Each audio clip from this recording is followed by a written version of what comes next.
All right, everybody. Welcome to the first official episode of the Junkyard. My name is Spencer Cantor, also known as Number 11. I am Jovanni 2 Hotty, or Jay Monacho, depends on which one you like. And I'm Dennis Day Jr., otherwise known as DDJ. All right, guys. Hey, how you doing today? It's Sunday. I'm all right. I'm doing pretty good. I'm still trying to recover from last night, so... What happened last night? I went to a wrestling show, and I didn't get home till about 1:30 my time this morning. Party animals. Yeah. I did probably about that same on Friday night. I went to a wrestling show, and I didn't get back till about 12, but then I had to be up at like 8 o'clock, so I didn't get much sleep at all. Yeah, well, I had about a 2-hour drive home from the show I went to, so yeah. That sucks. All right. So hey, if you're new to the show, this is how it's going to go. We're going to give a weekly overview of everything that happened. We'll talk about like the week in wrestling, any pay-per-views that happened, any big news. Then we're going to move on to a roundtable discussion or interview. This week will be a roundtable discussion, and then we'll finish off with our classes in session segment, where I will give Jovanni, Hotty and DDJ a wrestler, and they will recommend some matches to you guys. So let's just get into it. Let's start with Clash of Champions. I think the big thing everybody wants to talk about is Roman Reigns' heel turn and also his match with Jey Uso. What do you guys think? I honestly thought it was a storytelling like masterclass. I thought it was probably some of the best storytelling I've seen in WWE in a while. It's the first match that's actually made me feel something from a WWE production in quite a while. Right. Yeah, for me, the whole show overall I thought was really good. But yeah, I mean, Spencer, yeah, you said it was masterclass, masterpiece, whatever you want to. It was perfect. It told the perfect story, and I don't know if whoever was the producer of that match was watching Rocky IV. But I mean that it got to me just like Rocky IV when Apollo died, Right. And I mean it's just that to me is what wrestling should be, and it makes it even that more frustrating that you see glimpses of this type of work, right? But then you see. And I can't even believe I'm going to it this early. You see pieces of crap like Retribution. Oh, wow. Already? We need to have a Retribution drop. Retribution, but... They weren't even on the show this week. Yeah, they have COVID, but DDJ doesn't care. They all can get it. Well, I don't want him to die or anything. I'm not... Oh, no, definitely not. Oh, no. Absolutely not. But no, I mean, in all reality, it's just it was brilliant. It was perfect. I'll put it that way. It was perfect. Right. Great match. Oh yeah, absolutely. And then just a few other things I want to highlight, and you guys jump in if you want to talk about something else. We have the Intercontinental Ladder match between Sami Zayn, AJ Styles, and Jeff Hardy. Like how the Roman Jey Uso match was like more of a storytelling kind of like match. I thought this one like. In-ring work was probably the best match of the night. DDJ, you called it. You picked Sami Zayn to win, and he's basically going to hold those Intercontinental Championships over everybody now. Well, you just stole my thunder because I was wanting to get a little bragging rights in, but since you stole my piece, I can't do that now. But no, you can still brag. I just thought, like, I would have been happy with any one of those guys coming out of that match because I'm a fan of all their work. But to me, I think the best story to come out of it would have been was Sami Zayn, and I know we'll probably get into it a little bit later once we go to SmackDown. But yeah, it's just right now Sami Zayn is just like that. He is that super annoying heel that you just want to see someone just kick his ass, and I just want to get punched in the face. Yeah, and it's just and he's playing that role to perfection. So yeah, and and yes, again for the record, if you go back to our podcast last week. I was the only one that said Sami Zayn's going to win. So you did. We'll give you credit there. You got it. You're welcome. Yeah. Okay. And then the last thing I want to mention is the Drew McIntyre versus Randy Orton ambulance match. Honestly, it was an okay match. I just think it was an overbooked mess, bringing back everybody like Big Show, Ric Flair, Christian, Shawn Michaels, just all get involved. So not really my favorite, but, it accomplished the job. Not a fan of having all the legends come back. To me, Right. it kind of taints the win for the champion. You're supposed to be Yes. the guy, but you have to have all this help to win the match. Mm-hmm. It was a miss for me. Right. You know, I mean, it wasn't like it wasn't the worst thing on that show. Yeah. But it was far from the best. Right. In that. But yeah, I mean, don't get me wrong. I didn't hate the Legends appearance because they all got like kind of like their, you know, comeuppance at least for the time on Orton and stuff. And he knew it had to happen sometime. But yeah, it was a little, you know, it was a little much. Okay. All right, let's move into Raw if you guys don't have anything else to say about Clash. The only major issue I had with the Clash, and looking back on it, it's not as big of an issue now because of understanding what actually happened, was the ending to the Raw tag team title match. Right, yeah. Like the ending was botched, but I guess apparently Angel Garza was hurt. Yeah. And from what I heard, he didn't completely tear his quad, but I think he partially tore it. So they're saying he's not supposed to be out as long as they maybe initially thought had it been like a full tear. So okay. I think you're being a little too generous with being nice about that. Vince McMahon tore both quads and still walked to the back. No. Yeah, but Vince McMahon also decided Retribution was a good idea. So. All right, twice now. Yeah, we're gonna have a new drinking game just for the Junkyard. Every time Dennis mentions Retribution, take a drink. Take a drink. Y'all are fucked, man. All right, we'll move on to Raw. Honestly, I don't think much happened. I didn't get a chance to watch it, but the main thing was Bobby Roode is back. He answered Drew McIntyre's open challenge. So welcome back, Bobby. And then we had Mandy Rose coming to Raw officially. So those were like the two big highlights. And again, no Retribution, Dennis.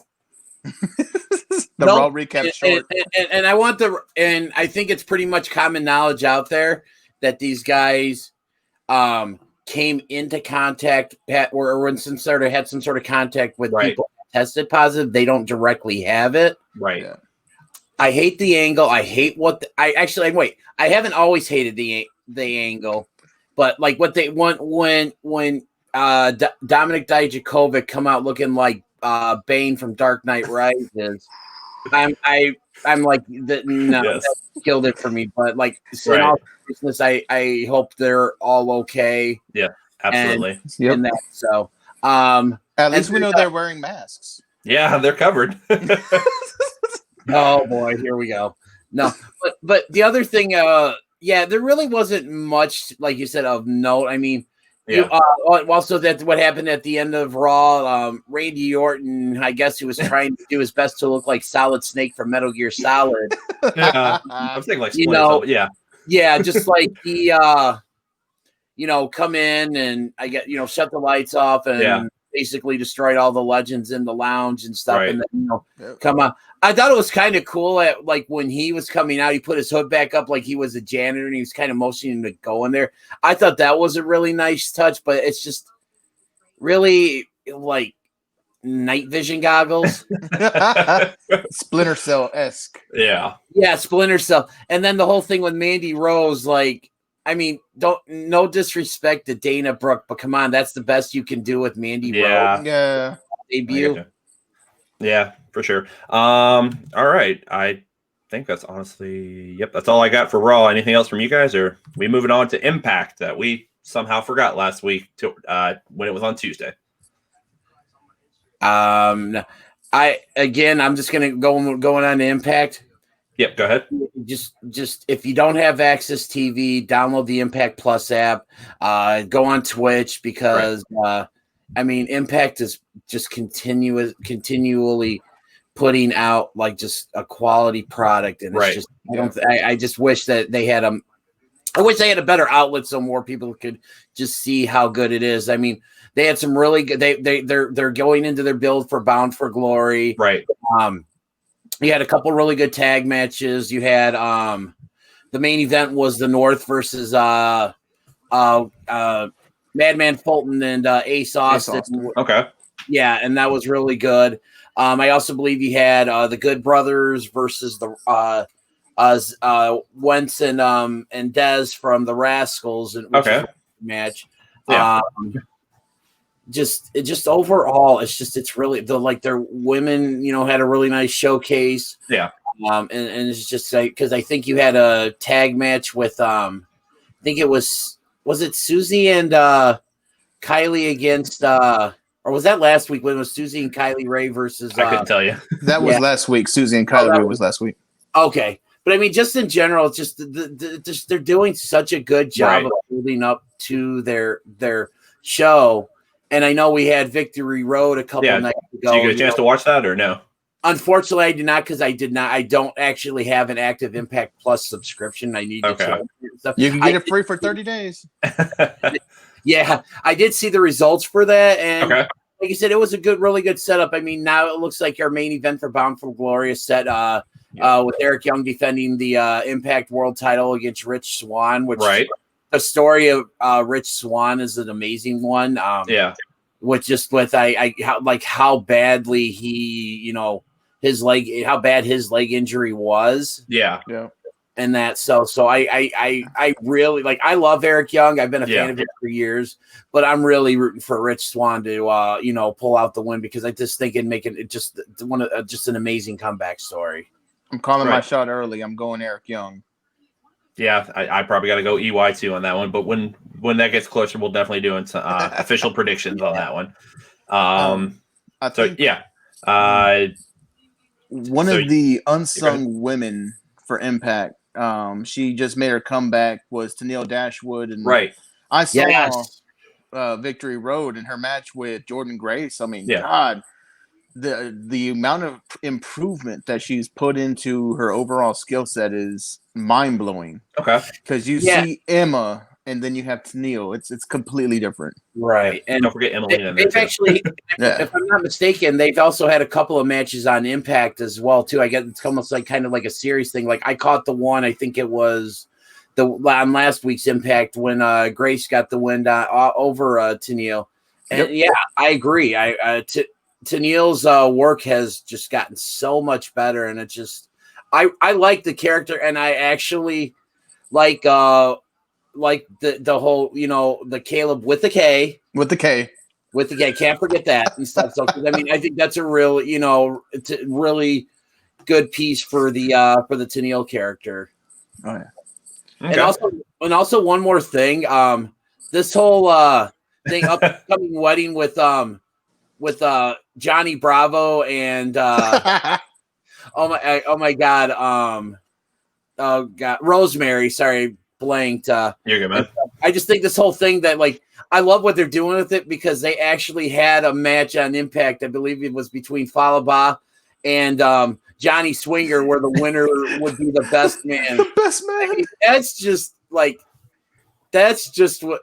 you would think. It's just, that was good stuff, man. It was a lot of fun. And Johnny Swinger, actually, for a guy that's been around the business for a long, I you know what? Shout out to him, because he's, he knows his role, and he's doing a good job of getting some other talent over and stuff. And my God, that dude is jacked. Yeah, that's for sure. I actually saw him. He was at a local indie show of ours, Southern Honor Wrestling. He was there, I think, last month or so. We did this thing called a Rumble Jack, and he was one of the entrants. So I got to see him live. So he put on pretty good stuff, and yes, he is jacked. Right. So looking good. So I definitely want to start catching up on Impact, just with work life and home life and everything. It's hard to do, but from your guys' recommendation, I think I'll try to make sure I get a few shows before Bound to Glory, so we can talk about this properly. Yes, because I think they deserve a lot more airtime than I think a lot of websites, podcasts, radio shows, I think, give them. So they don't get enough love. Okay, so we will definitely try to give Impact some more love down the road for sure. Let's move on to the Wednesday Night Wars, AEW NXT. We'll start with AEW, then you guys can talk about NXT. I haven't seen that yet, unfortunately. Cody versus Brody Lee, dog collar match next week. That's going to be really good, I think. That is going to be wild. I mean, that brawl that those two had, right, apart and everything.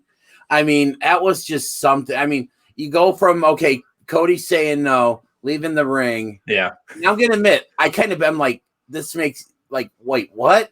Yeah. But then he comes back and does his thing and accepts the match. Right. And next thing you know, here comes Brody storming out, and then they just go at it. They just, man. All right, so how long is it going to take before we get some color in that match? 5 minutes. Oh, yeah. I was just about to say the same thing. Within the first 5 minutes, someone's bleeding. If Cody's not bleeding. Cody's bleeding. He likes it. Yeah. Unfortunately, he doesn't have his blonde hair anymore, so we're not going to be able to see the blood as much. So that's the only downside with that. Also, too, just again, it's just they're or not. Dynamite is just consistently putting out just a quality show after quality show. Absolutely. And just for the record, Tony Schiavone, get well. Yeah. Man, that super kick had to hurt. I was like, wow, and I'm really anxious to see where they go with this Young Bucks storyline. Right. Yeah, it's them just not giving an F anymore. Yeah, we've been the nice guys, and now you get a super kick. I'm gonna break your phone. Here's the money. Feed me. It's like they're rich enough; they can cover it all. Yeah, that's true. So maybe like a call back to like how they were back in like New Japan or something, like with a Bullet Club, just basically not giving an F. We run this thing. Yeah, mate. They're gonna bring back the Too Sweet now. No, cease and desist. Cease and desist. Yeah. Okay. And then also, let me make sure I got some notes here. We got SCU versus FTR with the first Brush with Greatness match, 20-minute time limit. FTR retains after some heelish tactics at the end. So, and then I think next week we're getting TH2 versus FTR in the same Brush with Greatness match. That ought to be interesting. Yeah, so it's good to see TH2 back on the screen. I know a lot of our listeners love TH2. Definitely not the worst tag team on the roster. Not at all. They're underutilized, and they've got a crazy skill set. So I'm absolutely. To see what Flips can do against hits. Yeah. So that'll be interesting. They really are the epitome of underrated talent because like I said, I mean, Jack Evans has been in the business forever. Oh, forever, yeah. I mean, just the stuff that he can do, and then just what Angelico can do for a guy his size is it's impressive. It's crazy, very impressive. Yeah. Did you guys ever see any of their work when they were in Lucha Underground? Yes. Oh yeah. Yeah, that's where wasn't Angelico the one that jumped off from the top? Yeah. I couldn't believe when I saw that. That was insane. Yeah. So, two athletic guys. I think they're going to give FTR a great match. And I think they're underutilized and underrated, but, they were away with COVID. So it's glad to see both of them back now. Mm-hmm. Okay. And then also, just before we move on to NXT, we had Darby versus Ricky Starks, which was an absolutely great match. Great way to start the episode, man. Them two, like the old school fight forever. Right. They need to fight forever. They great chemistry in the ring. Yeah, there's no way this feud's over. I think it'll continue for sure. And I'm all for that. I mean, right now, like if I had to name like maybe one person that has really seen their stock rise since AEW started, it would be Darby Allin. Yes, 100%. And I think if you ask me that question a year from now, I would say the same thing about Ricky Starks. Yes. Yeah, Ricky has been doing great. I've been very impressed with him and being put with Taz and Brian Cage, who is facing Will Hobbs for the FTW Championship next week. That's going to be a Hoss fight for sure. Willpower. Yeah. So it sucks that 6-man couldn't happen, but it's glad to see they're coming back to it with him facing Brian Cage next week. Yes. Right. So that'll be good. And then just also Eddie Kingston named his opponent against John Moxley, the Butcher. I didn't get a chance to see this. How was that match, guys? I'm loving the Butcher. I think his new look with the pants and the Butcher apron thing works a lot better than what he originally had. Those weird underwear looking things. Yeah. Is he still rocking the monocle when he comes to the ring? No, that's gone too. Oh, wow. Yeah. But his facial expressions and just his ring technique has gotten a lot cleaner. I'm all in on the Butcher right now. Okay. You know what? I would agree. I mean, I was pleasantly surprised by how good that match ended up, being. Right. And much like Jovan just said, yeah, the Butcher, you can see improvement in his work to now compared to when he showed up in when he made his debut with AEW in Chicago. Yeah, that pre-Thanksgiving episode of Dynamite and stuff. And yeah, I love that look. Like I was like, man, he really looks like the like sadistic Butcher like you would see in some horror movie. Right. Yeah, he gives you like killer vibes when he has that far out stare, and I'm like, oh, dude, that's money. Okay. Yeah. And also, that you mentioned Eddie Kingston, I'm gonna say it again. Eddie Kingston is money. Yes. I am like he is everything. I hope he gets everything he deserves while in AEW because he is just killing it right now. Oh, he's fantastic on the mic, and he's also pretty good in the ring too. So shout out Eddie Kingston. Keep doing your thing. Yeah, we think you might be an AEW world champion down the road. Oh yeah, absolutely. Okay. NXT, we have NXT Takeover happening actually today, so we'll do predictions here in a minute. But let me know, you guys watch NXT, let me know what you thought. It was a good show. Okay. I always feel like the pre-takeover shows kind of you either have a hit or miss. You're either going to accelerate into it or you're going to limp in. Right. And I'm kind of borderline on how I feel on it. Ooh, what was that? Sorry. Somebody's calling. Okay. DDJ, what do you think? How'd it go? You know what? The one thing that it's just the NXT is just it's consistently again putting out good shows and stuff, and it's just like why is this consistently so much better than what we see on Mondays? And I'm not gonna because SmackDown has actually been really good lately and stuff, but it's just overall I thought it was a really good setup. I'm just kind of looking up one thing. I'm just incredibly, just relieved that Shotzi Blackheart is okay. Yes, because he had that really just insane spot, and one of the things I think it was Bully Ray or no Mark Henry actually. I think it was on Friday's episode of Busted Open Radio. I didn't catch all of it, so I'm probably paraphrasing here. And this is something I agree to, like the kind of stuff that these people do in the ring, like it's just a lot of it's unnecessary, especially because they're not in front of a crowd. It's a TV show. Like that kind of stuff you want to save for like a big time show, but even then, sometimes, it's just like, all right, kind of reel it back in and stuff. So I'm really happy she's okay. It was a great way to open the show between her and Dakota Kai. Okay. Like I said, I didn't get a chance to see what exactly happened with Shotzi. She basically did a move. I can't remember what it was, and she backed her smacked the back of her head on the like the corner of the ring apron, like I think, and stuff, and it's just it could have been really bad. So yeah, absolutely, it looked bad, but she ended up being all right. Okay, well that's good. That's great to hear she's okay. I think on the flip side of that, in the little beatdown thing that they had, did we acknowledge Tegan Knox's injury? No, we haven't. So like Jovan, do you want to go ahead and lead with it? Just what was it? An ACL tear now? Yeah, she tore her ACL. She tore her ACL. It's a third one, and I think like 2-3 years or something like that. Yeah, basically. Yeah, that's not looking good, man. Hopefully, she recovers and we can get all right and get on. But 3-3, that's not good. That's telling.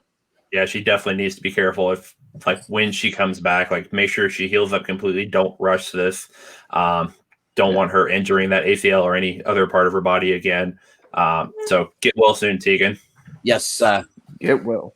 And that. Okay. So, right. Also one person who I think has been consistently doing a great job on NXT week in and week out, and I've been a fan of his since his days in Impact Wrestling. Mm-hmm. That's Cameron Grimes. I mean, that dude is just so entertaining. And right. Yes. I'm glad to see that they're doing something with him because it's just, he got his ass handed to him by Ridge Holland, but still, he just comes out and it's just I'm just really just happy with what he's doing with right now in NXT. So Yeah. Good workers.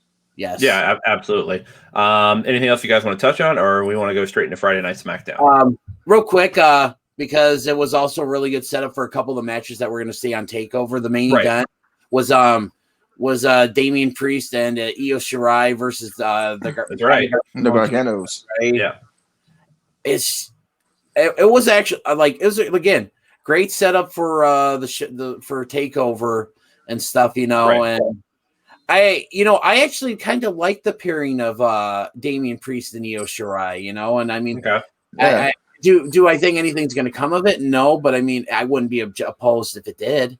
Right. Yeah, it was a weird mixing, but it did work really well. Right. Okay.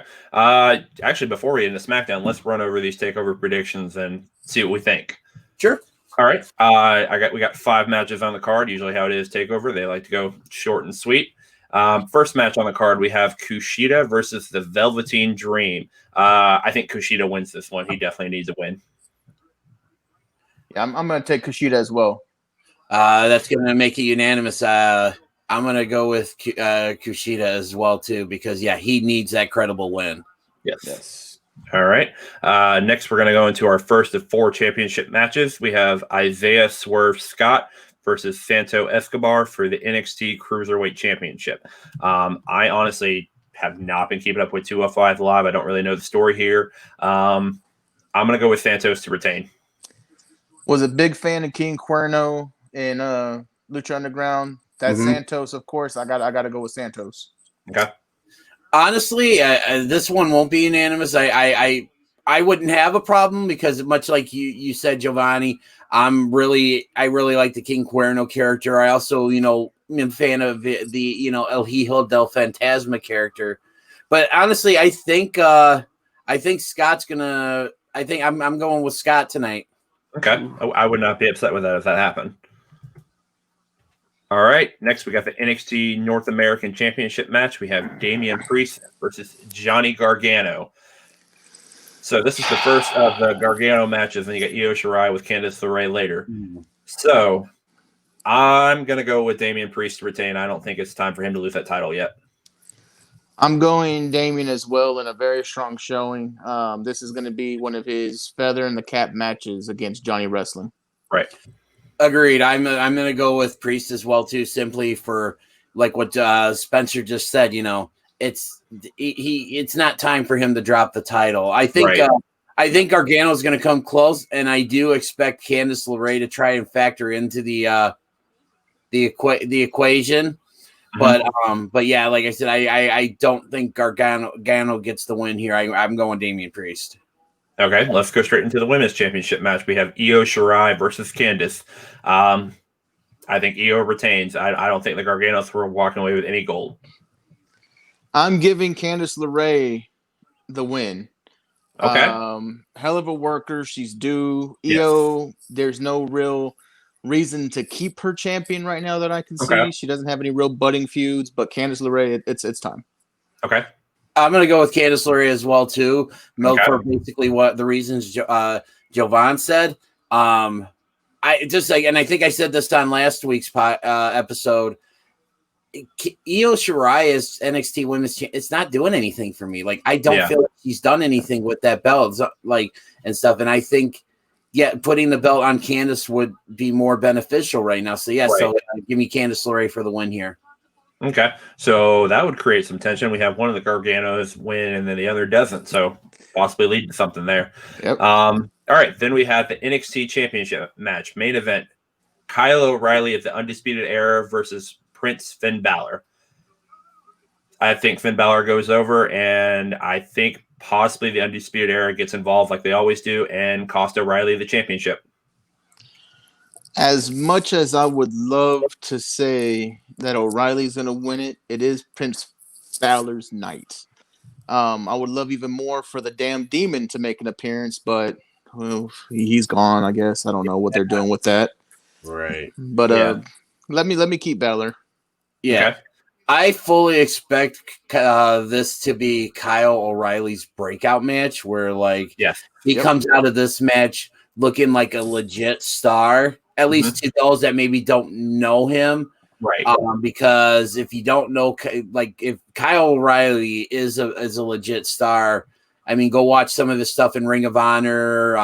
The feud he had a legendary feud with Adam Cole. I know him and Bobby Fish tore up the tag team division in Ring of Honor and stuff. Do I think this is like? Do I think Undisputed Era is going to get involved? No, I don't think so. I think it's going to be strict one-on-one. Okay, one of those where Finn Balor goes over, but O'Reilly gets over. Okay, all right. So, Finn Balor gets the win, but O'Reilly has a really strong showing in this match. I firmly believe that's going to happen tonight too. So, very excited to see that tonight. All right. Next, we got Friday Night SmackDown. One of the big things coming out of it, we're going to get Jey Uso versus Roman Reigns, Hell in a Cell. I'm pumped for that. Me too. Keep it going. Keep that story going. Oh, absolutely. I think we see the writing on the wall where it's going. So keep it going. Oh, it's going to be violent come Hell in a Cell. Oh, yeah. Yeah. I really think this right now, and I never thought like I would ever say the words Jey Uso in a main event. Yeah. Jey Uso being in the main event scene. Yeah. It's still crazy. It's blown up my expectations of what I expected. And actually, I want to mention this too. He beat AJ Styles, so AJ put him over clean. So that's shocking too. Right. So it's great to see Jay getting these opportunities. Can't wait for his brother to come back after I think he's gone from surgery, or Naomi's gone from surgery. So hope he comes back. But Jey Uso is definitely making the most of his time. Oh yeah. So and then I think isn't Sasha versus Bayley? Isn't that happening at Hell in a Cell too? Was that confirmed? Actually, it's actually I'm sure it'll happen, but from what I understand, it's actually going to happen on the next episode of SmackDown, which actually is the start of the draft. This one coming up this Friday. Oh, that's right. Yeah, we got the draft coming up. But yeah, I think there's going to be some wonky ending that's going to lead to a rematch at Hell in a Cell. And again, and I think we talked about this last week. I think this is the one gripe that I have with SmackDown. Right, I think they're doing this way too soon. I think they could have stretched it out a lot longer. So I'd be happy if they put him in a cell. I wouldn't mind that. I wouldn't mind that either. But I just think they could have held off on this for a little bit longer. I think this is too rushed. But again, that's just my opinion. So. No, I'm in agreement with you on that one. I think they could have waited this one a little bit longer, like more of a slower build. But they want to get it kind of over with. So that's their decision. It does feel like it does deserve like a Mania build. Yes, I think we've always said people in the past Sasha Bayley deserves to be main event WrestleMania, or at least be one of the top headlining matches there for sure. Yes. Well, in my opinion, I think Sasha versus Bayley really right now would be the only way that you would see women possibly main event this upcoming WrestleMania. But I think the fact that they're doing it now, means that that's not going to happen, because if they were holding off on the Sasha versus Bayley match until WrestleMania, no doubt in my mind, put it in the main event. I'm okay with that, but just in that. So, but I mean, do I expect the match to be good? Absolutely, because they wrestle, it's good. Yeah. Just like I said again, I think they're doing this way too soon. Right, absolutely. Okay. Anything else you guys want to touch on SmackDown, or do you want to I want to talk a little bit of New Japan here? Okay. One last thing I want to talk about with SmackDown is this whole thing with Alexa Bliss and The Fiend.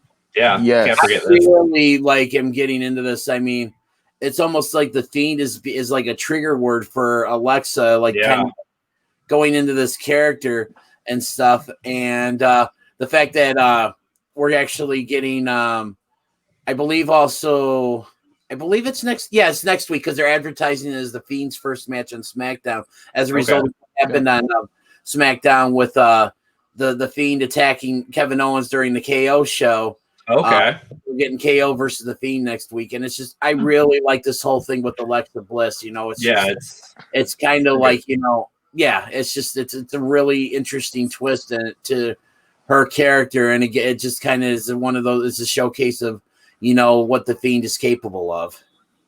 Oh yeah. We're getting like the embodiment of Sister Abigail with Alexa Bliss now. Finally. Yes. Yeah. We thought it was going to be Liv Morgan for a while with the vignettes, but then they decided to go Alexa Bliss, which I'm totally fine with. Yes. Okay. I don't know how much of you guys been keeping up with the G1 Climax. Like I said, I haven't got around to watch any matches, but I at least have the standing tier. We can kind of just talk about it real quick, and maybe let's go ahead and throw out who do you think will probably win each block and the winner of the G1. All right. So A block, I have Jay White with 6 points, Taichi with 6 points, Will Ospreay with 6 points, Suzuki 6, Ibushi 6, and Okada 6. That's kind of the ones that are in the main contention right now. I think Jay White's going to come out of this block and win A block. I would. Go ahead. Go ahead, DDJ. Oh, okay. Yeah, I would agree. I think Jay White is going to be the likely winner of the A block. But I mean, honestly, you know what? I don't know what it is about this character, but I really like Taichi. and I it's just his entrance, just the music. It's just something about it. I mean. And honestly, he would be, I guess, my dark horse A block winner. So, okay. I would say, if I was a betting man, I'd go Jay White. But if I'm kind of just taking a leap of faith, I would put my money on Taichi in a long shot. Maybe win a little more money. Oh yeah, for sure you would. All right. I think Switchblade would be an awesome winner of A block. I don't see it happening. All right. I called my shot a little earlier in the week. I'm going with the aerial assassin, Will Ospreay. You did actually, yeah. Yeah, you did. Will has won almost every other tournament that they had in Japan, and it's time for him to get that big one. I feel like he's been long overdue for the main push, and this could be a way to get him there. Definitely could, for sure. All right, let's move into B block. We have Naito with 6. Yano with 6, which is very surprising.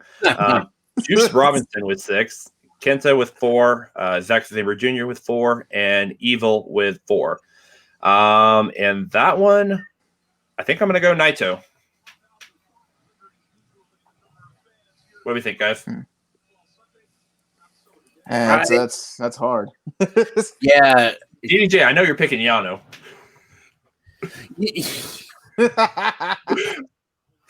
I love Toru Yano, but yet no, I think he's doing well in his role. I think he's over enough to where he doesn't need something like this and that. Right. But you know what? I mean, I would say I wouldn't surprise me to see Naito win. Yeah. And myself as well too. But I think whoever if he wins, he loses to whoever wins out of the A block, and I think that's going to set up an interesting match for wrestling. So that hits on my point, DDJ. Thank you. You're welcome. Deep down inside, I would love for Juice Robinson to win it, just because Juice is killing these promos. I'm big time Juice fan. He's also a local guy. He's from Joliet, which isn't too far from where I live. So see, I mean, Juice is awesome, but I see Naito winning just for the reason that's an established name. And if you're gonna have somebody coming out of A block who may not be a main star in a lot of people's eyes, the only way you make a main star is have them beat a main star. Very true. Very true. Naito kind of works with my Ospreay prediction. Okay. Who wins the tournament overall? I'm going with Switchblade. Ospreay. I'm going to go with Jay White as well, too. All right. And just a quick shout out. We have Jay White coming October 13th. That is a Tuesday to our meet and greets, now called the virtual markout. So make sure you guys stay tuned for that. It's going to be a very interesting one, especially if he wins. Oh, yeah. Right. All right. That is our recap in wrestling. Anything else you guys want to talk about overall, or do you want to get into our roundtable discussion? Table it. All right. So for last week's roundtable discussion, we talked COVID-19 procedures, everything that's been happening on with the world of wrestling. This week, we are going to talk about when does fandom turn into obsession? So those fans that maybe take stuff too far on social media or in real life in the world of wrestling. So let's just kick it off. We had recently with Sonya Deville.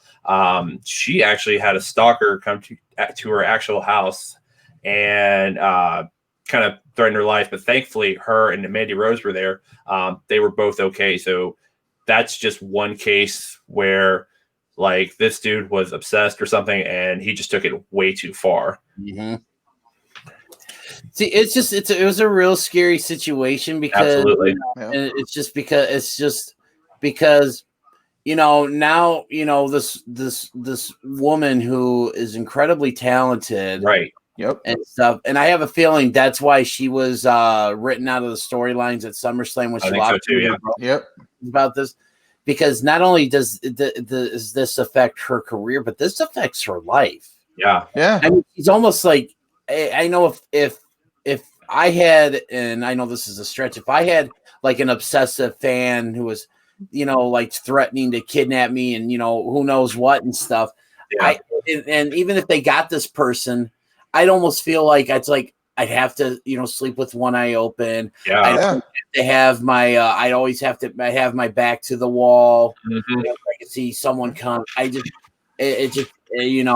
would be ultra paranoid. And I mean, I almost wouldn't want to leave my house just for fear of my life. And I just think that it's just incredibly sad that, that someone who just at the core of what he is a fan just took it a little too far. And, now, this is affecting someone's livelihood.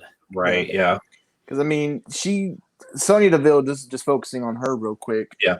As an athlete, I mean, goodness, very athletic. Yes. Her character was getting over. The feud with Mandy was heating up. Yes. Yeah. And then this happens. Yeah. And they go into the rush, off of SmackDown Forever or whatever. Yeah. Because of what happened. So not only has this one fan directly influenced that individual superstar, right, but you've robbed the universe, if you would, of what they were doing, because they were legitimately building onto a real good storyline. Mm-hmm. Beyond that, beyond fandom, when you look at just what they've taken from Sonya Deville, I think DDJ hit it on the head. It's her peace of mind. She's taken off. And I don't think, it's not physical. She's perfectly fine physically, but it's the mental. Right. Yes. She's got to try to regroup because who knows if this guy was just one person there. Maybe there's another, that's going to be going through her head. And, it's going to take some time to mentally bounce back from that kind of thing because it's like you say in the business world, you have to separate your work and your home. Yep. Well, if somebody invades your home, where are you safe at? Yeah, very true. And go ahead, Dennis. I was just gonna say, if you can't feel safe in your own home, then where can you feel safe? Yeah, absolutely. And this happened to Sonya. Like, there's no telling. Like, this could happen to any other wrestler, male or female. No one is safe. So it's just a scary situation overall. Oh yeah. Okay. And then we also had earlier this year, we had kind of the Performance Center stalker who, thankfully, I think he's in jail now, but he was stalking all the talents around the Performance Center since we knew as fans that's where they were filming for the COVID-19. But this dude kept going there every day, I think vlogging, but thankfully he got taken away. So that's just when people like know where you are, like also not like crazy obsession, but like when they go to the airport, maybe to get an autograph, or the hotel, when they find out that information, like the wrestlers, they want to be left alone, but then you don't know what some of those fans are capable of, as we talked about with the Sonya Deville thing. Like some of them can be very unhinged and unstable. Yeah. And the whole thing with the Performance Center stalker is I think when this happened, because this is something that's been going on for, I want to say a couple of years. I mean, this isn't just one time thing, and stuff like this has been going on for a while, to the point where I guess they've had restraining orders on him. And I even believe he was shot one time outside the performance center. Oh, wow, I didn't know that. Oh, wow. I'm not 100% sure, but I'm almost positive that's the case. Okay. And again, it's this whole upset, and a lot of it too is, and I'm not a doctor. It's clearly there's something wrong with these people. It's a mental thing, and stuff. So and I don't condone their behavior, but at the same time, I kind of almost feel sorry for these people because it's I mean, they get lost in the escapism that is wrestling. Yeah, it's just but it's just at the same time, I mean, these people that are putting their lives on the line to entertain us week in and week out, they deserve to, like we going back to the whole thing with Sonya Deville, these people deserve to be able to go to work and not have to worry about like stalkers or obsessed fans or, I'm going to use a perfect example. Kathy Bates in Misery. Yes. And I think and I'm going to just use that. I mean, the term Karen has become popularized during the the pandemic. I'm gonna start calling the crazy obsessive fans. I'm gonna start calling them Kathy Bates. By the way, if she's listening, which I doubt it. Yeah, we love you, Kathy. Yeah, very talented actress and stuff. But I mean, but yeah, it's just like you said. Some people just don't know, when to kind of lay off. I mean, at the core of everything, we're all fans here. Yes, absolutely. I'm a fan. Spencer, you're a fan. Jovanni, you're a fan and stuff. Yep. But I think that we kind of know when enough is enough, when it's when it's kind of time to rein it in at like these. When we've gone too far. Yes. And stuff. So, I mean, like you mentioned the whole thing about the airport. Like I don't like the people that do that, like that stalking at the airports or at the hotels, because that's like I get that they're public figures, but at the same time, they're also people that are trying to get to their job. Yeah, exactly. I mean, I wouldn't want, not that I think this would happen and stuff, because I am a soon to be world famous podcaster, but, but I wouldn't want like someone like when I leave my house, I'd kind of think, okay, this is pretty cool if I have people in, but at the same time, I'd be like, okay, this is kind of creepy, if I had how know where I live. Yeah. And all I want to do is I want to go to my job, and stuff. And that's all what these people are trying to do. So I just think we as fans should have a little more respect for these people that are just trying to get to their jobs.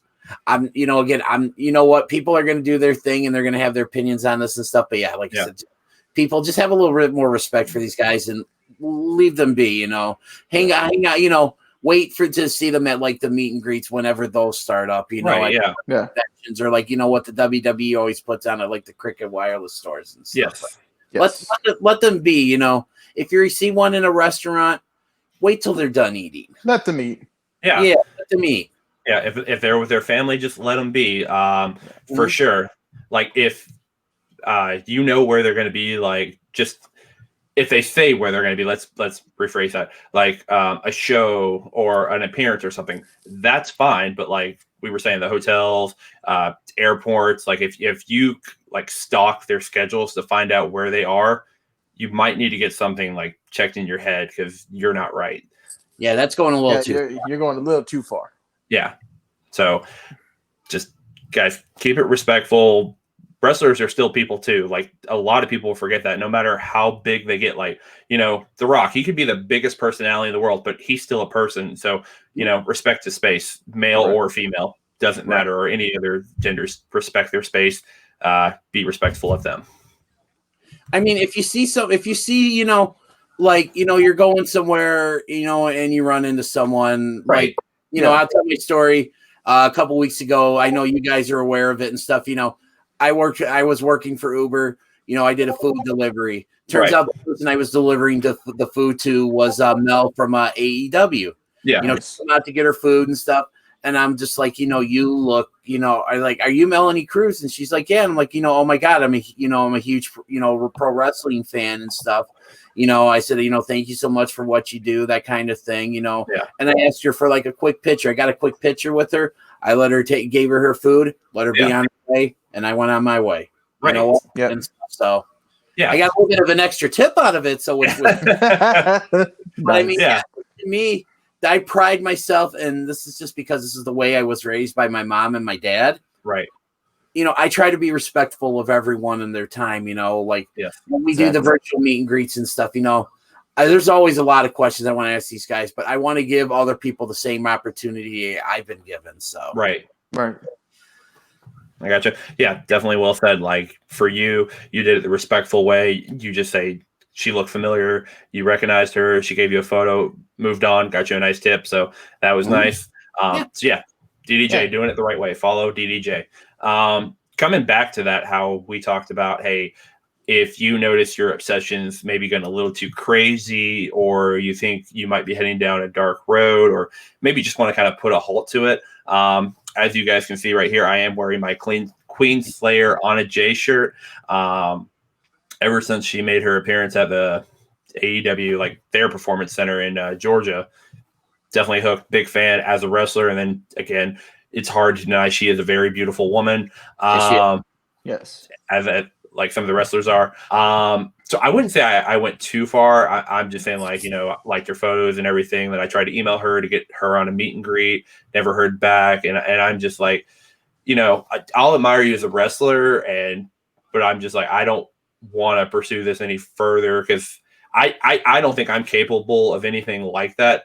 But I just want to put a halt to that before anything like that even crosses my mind at all. So right. And that's kind of like, you know, I know it's a little bit of a running joke, you know, that you're obsessed with Anna Jay stuff.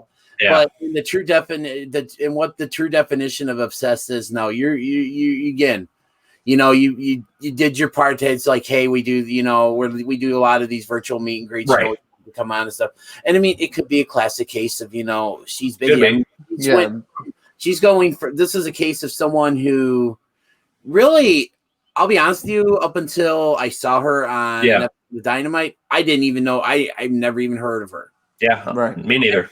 Basically being thrust in this net. So a lot of this has got to be not only new to her, but it's also kind of scary. A little different. Absolutely. Yeah. So, I mean, no, I think the way you go about your fandom with Anna Jay, and I'll throw out, you know, I'm a Cody guy. I mean, I like him. You know, I've met him a few times and stuff. You know? But it's like, you know, I try to be respectful of his private life and stuff. You know, public, like when he's doing appearances and meet and greets and stuff like that. Yeah, you know, I'm gonna say, hey, you know, I always make sure to thank, you know, the wrestlers I meet for what they do and stuff. You know, and I just simply, you know, a picture and an autograph just to commemorate meeting them. I'm good.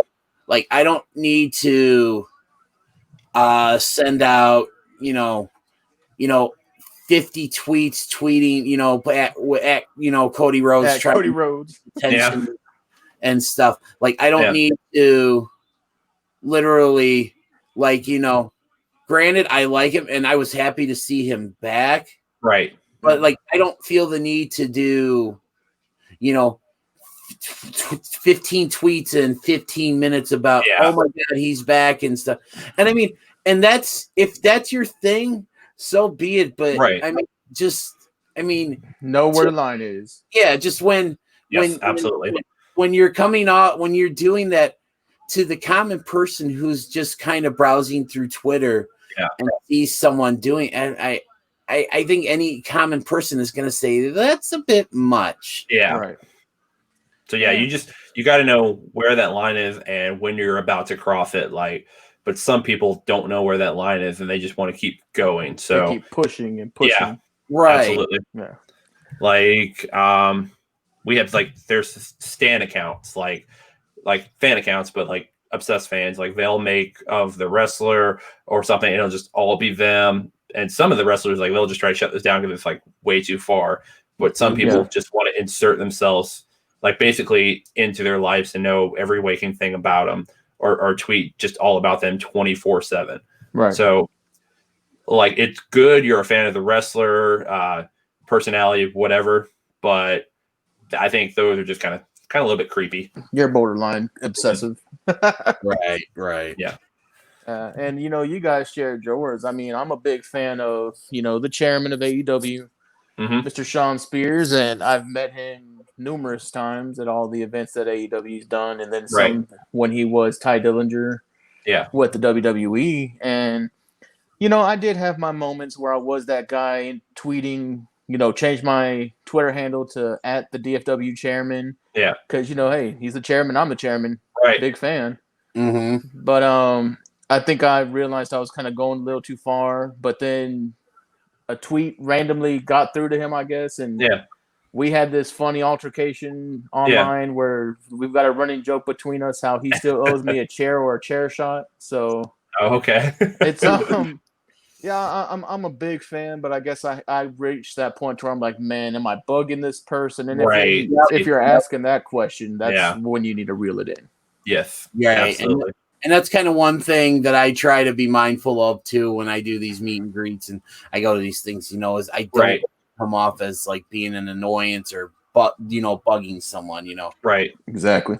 I got you. Yeah, because like you got your own podcast on the side. What do you say with DDJ? And you have these guests on, but then like when we have our meet and greets or just whenever you have a meet and greet in general, like some people basically like these people they've idolized or put on a pedestal. They just don't see them as regular human beings. And again, are not respectful of their time or just of their own, like the wrestler's personal space or anything. And they just think they basically should be part of their lives. And some of them just take it way too far. You know, I want to just kind of interject something there a little bit. I think it's not that I don't think a lot of these people, when they do it, I don't think they do it purposefully. I just think there's something going on where they don't think like, you know, like you just mentioned about taking up too much time. I think it's a lot of it's in their minds. They don't think they're doing that, you know? Right. Yeah. And they're just excited or they're and nervous. There's nothing wrong with like, you know, being like excited. Like I'm going to kind of go back a few years. Back in 2012, my wife, we were still dating at the time, bought me a meet and greet to meet CM Punk, who was like my fan. I was a huge CM Punk fan. Right. I love Punk. Stuff, you know? Yeah. And I mean, I was so excited. Like the days went up, you know. Then finally the day came where I got to meet him and stuff. And, you know, and it was really cool. You know, I mean, I went in, shook his hand, said I've met him a couple times, you know, always been really cool to me and stuff. Right.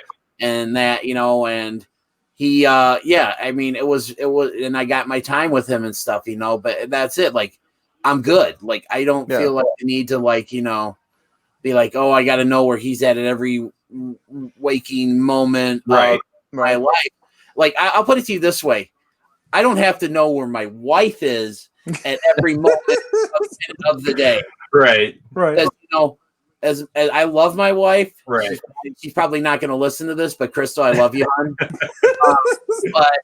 But no, I mean, it's the same thing. I try to let her do her own thing. You know, I don't have to know where she's at all the time and stuff. I mean, and that. So, but okay, I'm good now. Right. And I just want to throw out there for you guys, if maybe this is your first time listening to the Junkyard here, what we're, you know, talking about when we give people the opportunity to speak to some of these wrestlers, that's what we call our virtual markout that you can only find right here on PWJ. Isn't there one going on right now as we're recording? Unfortunately, there is. Chase Owens. I think they're starting Fred Rosser, who is formerly known as Darren Young now. Right. Yeah, and then we got Kevin. As of by the time this comes out, these will have already happened. Yeah. And stuff. But and that. So, but yeah, definitely. And I mean, I think and real quick before, you know, and then I think I'm said what I need to say about this topic is you know, let's give a shout out to our boy Jacob, you know, for putting in the work to do these meet and greets and allow you know these people to, you know, say hi to these guys and, you know, ask them a question and stuff. Because especially in this day and age where, like, you know, this kind of, you know, who knows when we'll be able to go to a comic convention or exactly.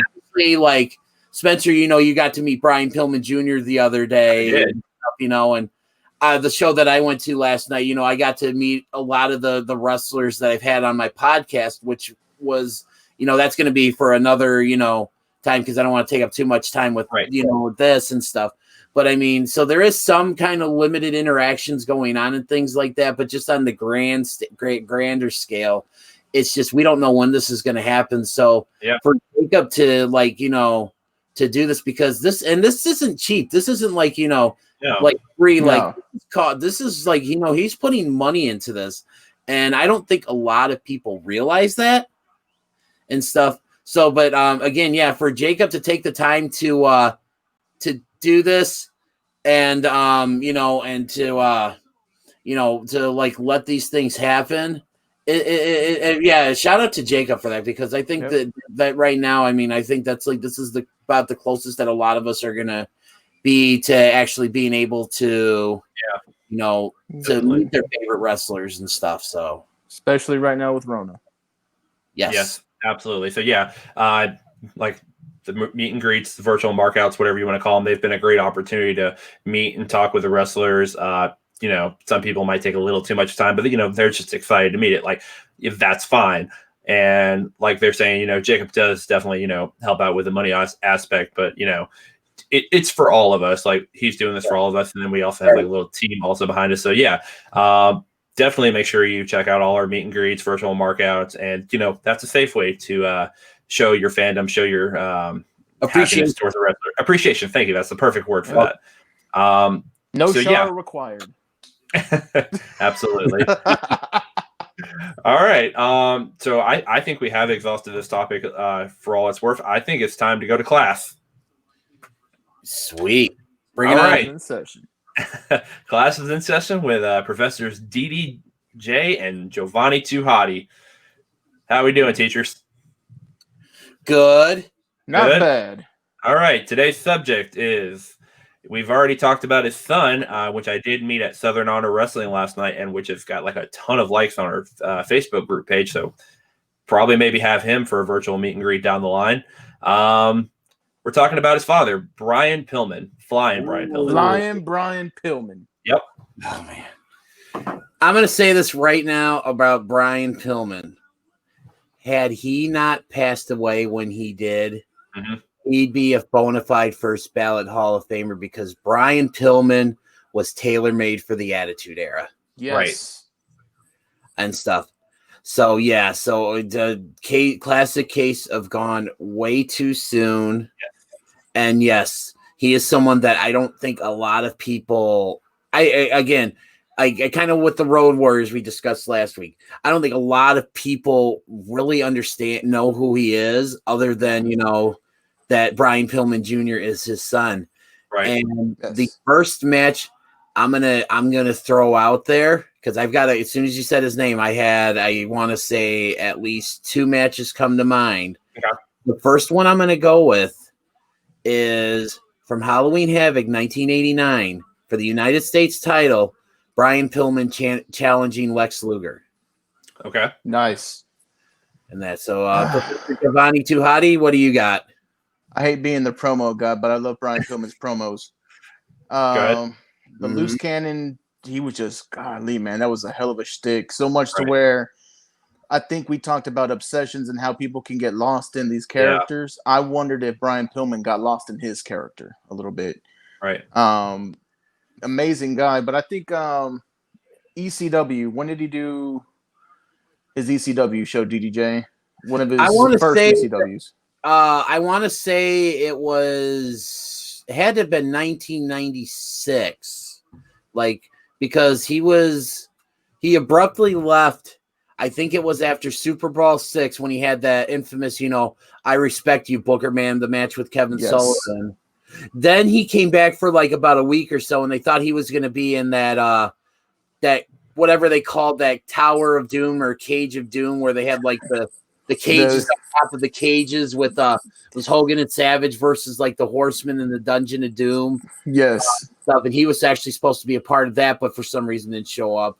Okay. And then it was I want to say it was like summer of '96. I think was when he was in ECW. Yeah, his ECW matches for me, just because I think the ECW crowd really got into the Pillman character. Right. That's what I'm going with on some of his. Find some of his ECW stuff. Okay. Yeah, his promos. Yeah. Dennis, you had another match? Yeah. I'm gonna go with from 1992. His match with Jushin Thunder Liger at Super Bowl, won back the heavyweight title.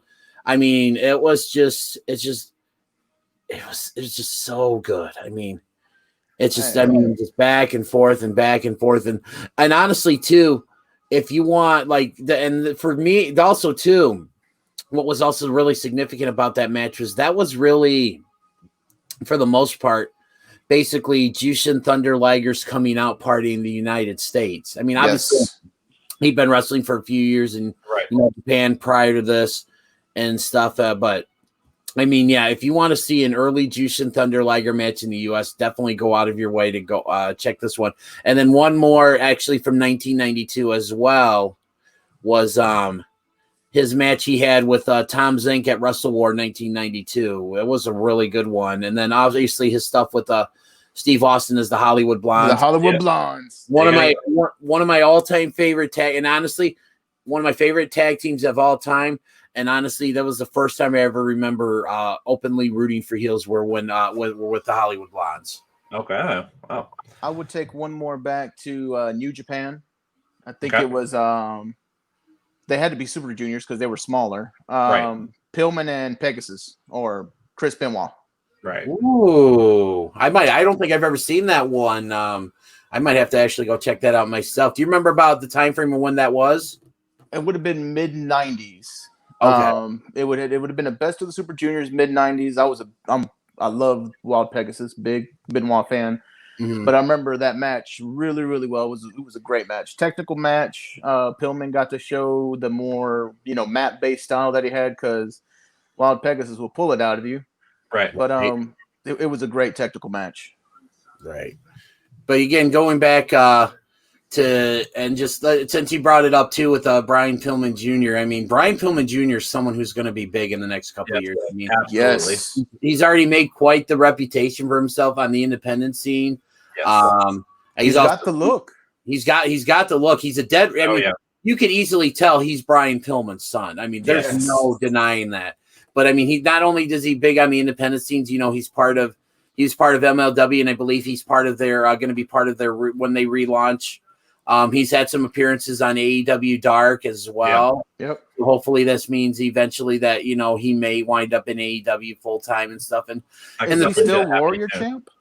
No, he actually the last Stadium Series show they had about a little over a week ago. He actually lost the belt in a 3-way. Trey Miguel of the Rascals ended up winning it. So okay. And actually, I had my friend Jordan Cross is actually going to be on my podcast that drops probably right around the same time this does. It'll drop on midnight Monday, October 5th, which is basically in a few hours. He talked about being backstage with and just when Trey Miguel won that Warrior Wrestling title and just the how happy the rest of the Rascals were for him and stuff. So, but yeah, going back again, Brian Pillman Jr., good dude. Wish him all the luck in the world. Let me throw in one Brian Pillman story just because I saw it this morning. Go ahead, man. On Junior's Twitter account. So Brian Pillman Jr. always likes to joke around how he has such big shoes to fill because of who his dad was. Right. So this morning, or I want to say it was a little bit, could have been last night, he posts something on Twitter. It was an old file footage of JR talking about Pillman. And JR goes, we're doing something, and I can't remember what arena it is in, but out of nowhere, Pillman comes running to me and says, you got to come here, JR. I need to speak to you personally, one-on-one. And he goes, and Brian had his fair share of likes, ladies and such. And I'm thinking I'm going to have to take somebody out of here for him. But no, he escorts me to the bathroom. And in the bathroom stall is the longest piece of human waste that JR has ever seen in his life. Wow.